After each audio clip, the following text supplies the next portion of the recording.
鸡蛋呢是一种营养价值非常高的食材，我们几乎天天都在吃，但是大部分人呢都是煮着吃、煎着吃、炒着吃，或者说蒸着吃。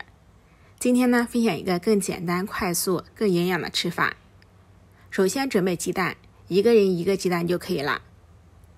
做之前先把鸡蛋清洗干净，因为鸡蛋上面有大量的大肠杆菌，如果不清洗直接打碗里，就容易把上面的细菌掉到蛋液里，这样吃起来不健康也不卫生。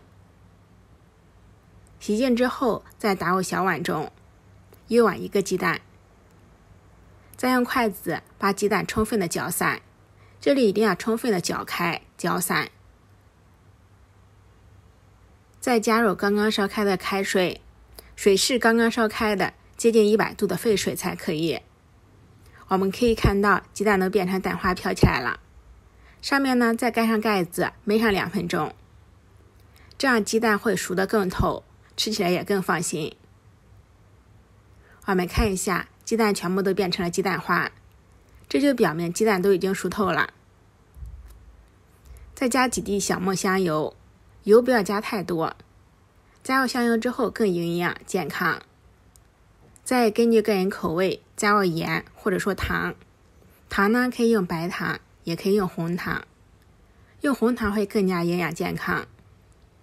把它搅拌均匀，鸡蛋茶就已经完成了。每天早上1碗鸡蛋茶，好处非常非常的多。到底有哪些好处呢？我们最常见的、最为人们所知道的好处就是可以清热去火。比如说我们口舌生疮、咽喉肿痛以及牙疼等，家里面都会冲上1碗鸡蛋茶，喝过之后呢，很快就好了。第二个好处呢，就是可以滋补身体。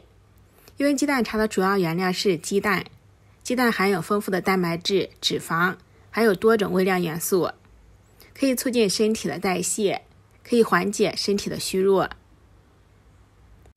鸡蛋茶的第3个好处呢，就是说可以健脑益智，提高人的记忆力。直白的来说呢，就是说可以让人变得越来越聪明。除此之外呢，鸡蛋茶里面还含有丰富的维生素 B2。维生素 B2 呢，可以营养神经，改善睡眠。